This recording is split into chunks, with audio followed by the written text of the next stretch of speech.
أعوذ بالله من الشيطان الرجيم. بسم الله الرحمن الرحيم. وينذر الذين قالوا اتخذ الله ولدا، اور تاکہ ان لوگوں کو ڈرائے جو یوں کہتے ہیں کہ اللہ اولاد رکھتا ہے. ما لهم به من علم، ان کے پاس اس پر کوئی دلیل نہیں. ولا لآبائهم، اور نہ ہی ان کے باپ دادوں کے پاس تھی. کلمۃ تخرج من افواہہم، بڑی بھاری بات ہے جو ان کے منہ سے نکلتی ہے. ان یقولون الا کذبا، اور وہ لوگ جھوٹ ہی بولتے ہیں. فلعلک باخع نفسک علی آثارہم، فلعلک باخع نفسک علی آثارہم، سو شاید آپ ان کے پیچھے اتنا غم نہ کریں. ان لم یؤمنوا، اگر وہ ایمان نہ لائے. بہذا الحدیث اسفا، کہ آپ اپنی غم سے جان ہی دے دیں. انا جعلنا ما علی الارض زینۃ لہا، ہم نے زمین کی چیزوں کو اس کے لیے باعث رونق بنایا. لنبلوہم ایہم احسن عملا، تاکہ ہم لوگوں کو آزما لیں کہ کون ان میں اچھا عمل کرتا ہے. وَإِنَّا لَجَاعِلُونَ مَا عَلَيْهَا صَعِيدًا جُرُزًا، اور ہم زمین پر موجود تمام چیزوں کو ایک صاف میدان میں بدل دیں گے. سورۃ الکہف کی 4 نمبر آیت. کل کے درس میں قرآن پاک کے نزول کا مقصد بیان ہوا کہ قیما لینذر بأسا شدیدا من لدن ویبشر المؤمنین الذین آمنوا یعملون الصالحات، کہ نیک لوگوں کے لیے یہ قرآن پاک بشارت دیتا ہے اور برے اور غلط لوگوں کے لیے یہ نذیر ہے، یعنی انہیں ڈراتا ہے. اور آج کی اس آیت میں ایک اور مقصد اس کا بیان کیا. فرمایا وَيُنذِرَ الَّذِينَ قَالُوا اتَّخَذَ اللَّهُ وَلَدًا، یہ قرآن اس لیے نازل کیا تاکہ ان لوگوں کو ڈرائے، اس قرآن کے ساتھ ڈرایا جائے جو یوں کہتے ہیں کہ اتخذ اللہ ولدا، اللہ تعالیٰ نے اولاد بنا لی یا اللہ اولاد رکھتا ہے. ان لوگوں کو ڈرانے کے لیے یہ قرآن جو ہے وہ اللہ نے نازل کیا. یہ کون لوگ تھے بارہا بیان ہو چکا. عیسائیوں میں 3 قسم کے عقیدے تھے. ایک عقیدہ تھا تثلیث کا، ان اللہ ثالث ثلاثہ. وہ کہتے تھے کہ عیسیٰ علیہ السلام، مریم علیہ السلام اور اللہ یہ تینوں الہ اور معبود ہیں. دوسرا عقیدہ ان لوگوں کا یہ تھا کہ ان اللہ هو المسیح ابن مریم، اللہ جو ہے وہ عیسیٰ ابن مریم ہے. ان اللہ هو المسیح ابن مریم، اللہ وہ عیسیٰ ابن مریم ہی ہیں، یعنی اس کے اندر حلول کر گئے. اور تیسرا عقیدہ ان کا ابن اللہ والا تھا. وقالت النصارى المسیح ابن اللہ، عیسائیوں نے یہ کہا کہ عیسیٰ علیہ السلام اللہ کے بیٹے ہیں. یہ 3 تو عیسائیوں کے اندر عقیدے تھے اور نظریے تھے. اسی طرح یہودیوں کے اندر ایک فرقہ عزیری ہے جو حضرت عزیر علیہ السلام کو اللہ کا بیٹا بناتا تھا. اور مشرکین کے بارے میں کئی جگہ قرآن پاک کے اندر آیا کہ وہ لوگ فرشتوں کو اللہ کی بیٹیاں قرار دیتے تھے۔ تو ان سب کو ڈرانے کے لیے وَيُنذِرَ الَّذِينَ ان لوگوں کو ڈرانے کے لیے قَالُوا اتَّخَذَ اللَّهُ وَلَدًا جنہوں نے یہ کہا کہ اللہ نے اولاد بنا دی ہے، اللہ کی اولاد ہے۔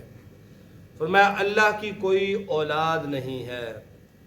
خود عیسیٰ علیہ السلام کا بیان قال انی عبد اللہ، میں اللہ کا بندہ ہوں، آتانی الکتاب مجھے کتاب دی گئی، وجعلنی نبیا اور مجھے نبی بنایا گیا، اور میں خود مکلف ہوں، مجھے خود اللہ نے جو حکم دیے میں ان کو پورا کرنے کا پابند ہوں۔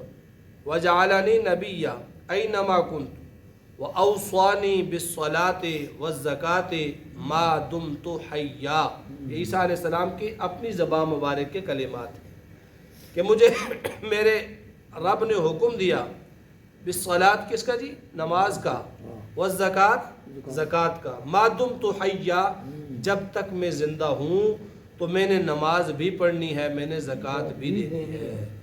تو جو الہ ہوتا ہے، جو معبود ہوتا ہے، جو خدا ہے، جو رب ہے، اس کی عبادت کی جاتی ہے، وہ کسی کی عبادت نہیں کرتا۔ تو عیسیٰ علیہ السلام کا خود اپنا یہ بیان، اور قرآن پاک نے اسے ذکر کیا سورہ طٰہٰ میں کہ عیسیٰ علیہ السلام یہ کہتے ہیں، اور یہی حال یہودیوں کا بھی ہے، ان کے بارے میں بھی قرآن نے سخت شد و مد کے ساتھ ان پر جو ہے قرآن نے مذمت کی، اور وہ جو مشرکین تھے وہ فرشتوں کو اللہ کی بیٹیاں مناتے تھے۔ اللہ نے اس کا بھی بار بار جواب دیا، انداز بدل بدل کے جواب دیا۔ اپنے لیے تو تم بیٹے پسند کرتے ہو اور اللہ کے لیے بیٹیاں پسند کرتے ہو، یہ تمہارا کیسا انصاف ہے؟ تو فرمایا کہ ان لوگوں کو جو اللہ کی اولاد کے قائل ہیں، ان لوگوں کو ڈرانے کے لیے یہ قرآن نازل ہوا۔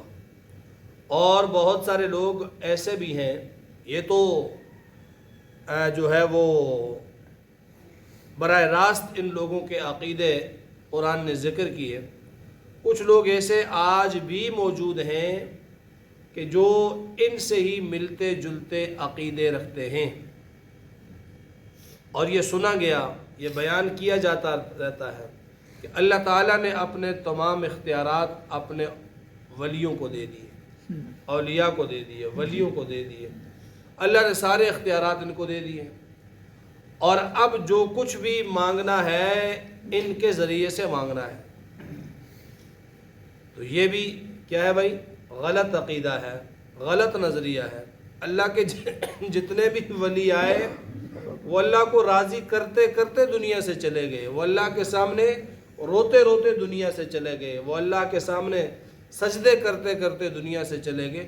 انہوں نے اپنی زندگی کی راحت، چین، آرام، آسائشیں سب اللہ کو راضی کرنے کے لیے کہ اللہ تو راضی ہوگا، انہوں نے زندگیاں قربان کر دی، اور جب وہ چلے گئے تو پھر کیا اللہ نے اپنے اختیارات ان کو دے دیے۔ یہ بھی غلط عقیدہ، غلط نظریہ ہے۔ فرمایا وَيُنذِرَ الَّذِينَ قَالُوا اتَّخَذَ اللَّهُ وَلَدًا، یہ قرآن اس لیے آیا تاکہ ان لوگوں کو ڈرائے جو یوں کہتے ہیں کہ معاذ اللہ، اللہ نے اولاد بنا دی، مَا لَهُم بِهِ مِنْ عِلْمٍ وَلَا لِآبَائِهِمْ، نہ ان کے پاس کوئی دلیل ہے، نہ ان کے آباء و اجداد کے پاس کوئی دلیل ہے اس پر، نہ مشرکین مکہ کے پاس اس پر کوئی دلیل ہے کہ فرشتے اللہ کی بیٹیاں ہیں، اور نہ ان کے جو پہلے گزرے ہوئے ہیں ان کے پاس کوئی دلیل ہے، نہ عیسائیوں کے پاس عیسیٰ علیہ السلام یا بی بی مریم علیہ السلام کی الوہیت کی کوئی دلیل یا کوئی علم ہے، اور نہ ان کے باپ داداؤں کے پاس ہے۔ تو فرمایا کہ یہ بغیر سند کے، بغیر دلیل کے بات کہتے ہیں، اور یہ باتیں ان کی سینہ بسینہ چلتی ہیں۔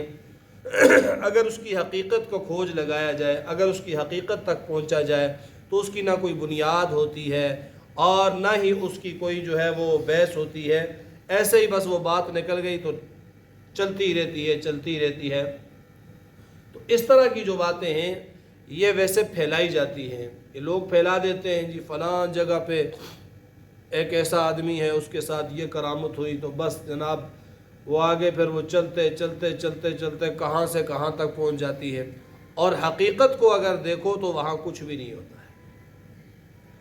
تو فرمایا کہ کبورت کلمتن تخرج، بہت باری بات ہے، بہت بڑا کلمہ ہے جو نکلتی ہے من افواہہم، ان کے منہوں سے، یعنی اللہ کی اولاد بنا لینا، یہ بہت بھاری کلمہ، بہت وزنی کلمہ ہے کہ اللہ کی اولاد بنا لے اور اللہ کے ساتھ کسی کو شریک ٹھہرا دے۔ دوسرے مقام پہ آتا ہے یہ اتنا بھاری کلمہ ہے تکاد السماوات یتفطرن، یہ اس کے بوجھ سے ہو سکتا ہے آسمان پھٹ جائے، زمین ریزہ ریز، وطن شق الارض، زمین پھٹ جائے اور پہاڑ گر کر کے ریزہ ریزہ ہو جائیں۔ یہ اتنی بڑی بات ہے کہ اللہ کے لیے اولاد ثابت کرنا، اللہ کے لیے اولاد ماننا، یہ اتنی سخت بات ہے۔ اور ان لوگوں نے کہہ دیا اپنے منہ سے، ان یقولون الا کذبا، یہ لوگ صرف اور صرف جھوٹ بولتے ہیں، حق اور سچ ان کے پاس ہے ہی نہیں۔ سو اے میرے پیارے پیغمبر، یہ لوگ جتنی بھی باتیں کہیں، آپ کا کام کیا ہے؟ آپ کا کام ہے تبلیغ کرنا، ان کو سمجھا دینا، ان کی طرف حق بات پہنچا دینا، اور آگے مانتے ہیں یا نہیں وہ آپ کی پریشانی نہیں ہے۔ فَلَعَلَّكَ بَاخِعٌ نَفْسَكَ عَلَىٰ آثَارِهِمْ فَلَعَلَّكَ بَاخِعٌ نَفْسَكَ عَلَىٰ آثَارِهِمْ، سو آپ اپنے آپ کو ہلاکت میں نہ ڈالیں، عَلَىٰ آثَارِهِمْ، ان لوگوں کے پیچھے، کہ إِن لَّمْ يُؤْمِنُوا بِهَذَا الْحَدِيثِ أَسَفًا، کہ یہ لوگ اس کتاب پر یعنی قرآن پاک پر ایمان نہیں لائیں گے، اسفاً، افسوس اور غم، یعنی آپ غم سے اپنے آپ کو ہلاکت میں نہ ڈالیے کہ یہ لوگ ایمان کیوں نہیں لاتے۔ حضور صلی اللہ علیہ وسلم کی آپ تڑپ دیکھیے کہ یہ وہ لوگ ہیں جن کے لیے آپ صلی اللہ علیہ وسلم پریشان ہیں، یہ وہ لوگ ہیں جو آپ صلی اللہ علیہ وسلم پر طرح طرح کے ظلم و ستم کرنے والے ہیں، یہ وہ لوگ ہیں جنہوں نے مکے کی گلیوں میں آپ کے رستوں میں کانٹے بچھائے، یہ وہ لوگ ہیں طائف میں جنہوں نے حضور علیہ السلام کو پتھر مار مار کے لہو لہان کیا، یہ وہ لوگ ہیں جنہوں نے حضور صلی اللہ علیہ وسلم کی بیٹیوں کو طلاقیں دی معاذ اللہ، اور یہ وہ لوگ ہیں جنہوں نے حضور صلی اللہ علیہ وسلم پر ساحر اور مجنون کے نعرے لگوائے اور اوباش لڑکوں کو آپ کے پیچھے لگا دیتے تھے کہ انہیں تنگ کرو، ان پر طنز کرو، ان کے پیچھے جو ہے وہ ساحر اور مجنون کہتے ہوئے ان کے پیچھے جاؤ۔ ان لوگوں کے لیے حضور صلی اللہ علیہ وسلم کی طلب کیا ہے؟ اللہ فرماتے ہیں کہ شاید کہ آپ اپنے آپ کو ہلاکت ہی میں ڈال دیں، آپ اپنے آپ کو موت کے منہ میں لے جائیں کہ یہ لوگ ایمان کیوں نہیں لاتے۔ یہ طلب ہوتی ہے، یہی تڑپ ہوتی ہے، اور یہی وجہ ہے کہ جناب نبی مکرم صلی اللہ علیہ وسلم باوجود معصوم ہونے کے پوری رات مصلی پہ گزار دیتے تھے، پوری رات سجدے میں گزار دیتے تھے، اور آپ کے پاؤں جو ہے وہ متورم ہو جاتے، سوج جاتے اور سوج کر پھٹنے کے قریب ہو جاتے تھے۔ طلب کیا تھی کہ یہ لوگ ایمان کیوں نہیں لاتے، یہ لوگ دین کی طرف کیوں نہیں آتے، یہ لوگ اللہ کو وحدہ لا شریک کیوں نہیں مانتے، یہ طلب تھی، اور یہی طلب اللہ تعالی ہم سے بھی چاہتے ہیں، اللہ کے پیغمبر ہم سے بھی اسی طلب کا تقاضا کرتے ہیں۔ طلب ہونی چاہیے، ایک تڑپ ہونی چاہیے، ایک غم ہونا چاہیے، آگے جو ہے وہ کسی کو ہدایت ملتی ہے یا نہیں ملتی اس کے آپ مکلف نہیں ہیں، وہ آپ کی ذمہ داری نہیں ہے، وما علینا الا البلاغ ہے، ہم پر صرف پہنچانا اور آگے حساب اللہ کی ذمہ داری ہے۔ تو کم سے کم اس ایسی دین کی طلب انسان کے اندر ہونی چاہیے کہ حقیقت میں وہ غمگین ہو، دینی ماحول بنانے کے لیے، بے دینی کو ختم کرنے کے لیے، بے نمازی کو مسجد میں لانے کے لیے، اور جو ہے وہ غلط راستے پہ چلنے والے کو سیدھے راستے پر لانے کے لیے ایک طلب ہو، اور پھر اس پر اثرات مرتب ہوتے ہیں۔ یہاں مکہ میں میرے نبی رو رہے ہیں، راتوں کو اٹھ کر رو رہے ہیں، اور طرح طرح سے آپ تکلیف میں مبتلا ہوتے ہیں، اور پھر اللہ نے کیا کیا؟ جب مدینہ چلے گئے، اذا جاء نصر اللہ والفتح ورأیت الناس يدخلون فی دین اللہ افواجا، لوگ جوق در جوق فوج در فوج پھر اسلام میں داخل ہونے لگے۔ تو اس کے لیے طلب ضروری ہے، ہم اپنے اندر بھی یہ طلب پیدا کریں کہ ہم دین کے لیے کتنے مغموم ہیں، ہمارے دل میں دین کا کتنا غم ہے، ہمارے دل کے اندر دین کے مٹ جانے کی کتنی تڑپ ہے، ہمارے دل کے اندر لوگوں کی بہرا روی پر دل ہمارا کتنا کڑتا ہے اور ہم اس پر کتنی محنت کرتے ہیں۔ فرمایا فَلَعَلَّكَ بَاخِعٌ نَفْسَكَ عَلَىٰ آثَارِهِمْ، سو شاید آپ ان لوگوں کے پیچھے باخع نفسک، اپنے آپ کو یہ ہلاکت میں ڈال دیں کہ ان لم یؤمنوا بہذا الحدیث، کہ یہ لوگ اس حدیث یعنی حدیث سے مراد یہاں قرآن ہے کہ اس قرآن پر ایمان نہیں لاتے، اسفا غم کر کے آپ اتنا غم نہ کریں۔ انا جعلنا ما علی الارض زینۃ لها لنبلوہم ایہم احسن عملا، ہم نے زمین کی چیزوں کو اس کے لیے باعث رونق بنایا ہے، زمین پہ جتنی چیزیں ہیں یہ زمین کی رونق ہے، زمین پر ہی اچھی لگتی ہیں، زمین ہی ان کے ساتھ مزین ہوتی ہے، یہ باغ، یہ بہار، یہ پہاڑ، یہ چشمے اور یہ جتنی بھی چیزیں ہیں یہ ساری زمین کی رونق ہیں، یہ جانور، یہ مال، یہ دولت، اور زمین کی رونق ہیں تو زمین پر ہی جچتی ہے۔ اور جب اس زمین کو چھوڑ کر کوئی چلا جائے قبر میں، زمین کے اوپر سے زمین کے نیچے چلا جائے، تو اس کے لیے یہ زمین کے اوپر رہنے والی کوئی بھی چیز معنی نہیں رکھتی، اس کے لیے یہ معنی نہیں رکھتی کہ میری جو وہ کوٹھی ہے وہ 1 کنال 4 کنال میں ہے، میرا بیڈ روم ایسا ہے، میرے بچوں کے پاس میں گاڑی چھوڑ کے آیا ہوں، میرے بینک میں بڑے پیسے ہیں، میری اتنی زمین بنا کے آیا ہوں کہ جس پر جو ہے وہ میلوں تک میری زمین پھیلی ہوئی ہے۔ یہ کیا ہے؟ دنیا کی رونق ہے۔ جب زمین کے اندر چلے گئے تو یہ ان میں سے کوئی بھی چیز معنی نہیں رکھتی، کوئی فائدہ اس کا نہیں ہے۔ اللہ فرماتے ہیں یہ زینت ہم نے زمین پر رکھی، کیوں؟ لِنَبْلُوَهُمْ، تاکہ ہم تمہیں جانچیں، تاکہ ہم تمہیں آزمائیں، تاکہ ہم تمہارا امتحان لیں کہ اس رونق کو اختیار کرنے کے بعد بھی ایہم احسن عملا، تم میں سے کون اچھے اعمال کرتا ہے۔ اور فرمایا وَإِنَّا لَجَاعِلُونَ مَا عَلَيْهَا صَعِيدًا جُرُزًا، اس دنیا میں ہی ایسے دل نہ لگاؤ، ایک دن آئے گا لَجَاعِلُونَ مَا عَلَيْهَا صَعِيدًا جُرُزًا، اس زمین کے اوپر جتنا کچھ بھی ہے وہ سارے کا سارا چٹیل میدان، صعیداً جرزا، چٹیل میدان بن جائے گا کہ جب اللہ سورہ اسرافیل علیہ السلام کو سور پھونکنے کا حکم دیں گے تو پہلا سور پھونکتے ہی اس زمین کا سب چیز جو ہے وہ ملیا میٹ ہو جائے گی۔ وَتَكُونُ الْجِبَالُ كَالْعِهْنِ الْمَنْفُوشِ، پہاڑ روئی کے گالوں کی طرح اڑیں گے اور پھر بالکل چٹیل میدان بن جائے گا، لا ماء ولا کلا، نہ پانی نہ گھاس نہ سایہ۔ فرمایا یہ زمین ایسے بن جائے گی۔ ام حسبت ان اصحاب الکہف والرقیم، یہ آگے اصحاب کہف کا واقعہ انشاءاللہ کل کے درس میں۔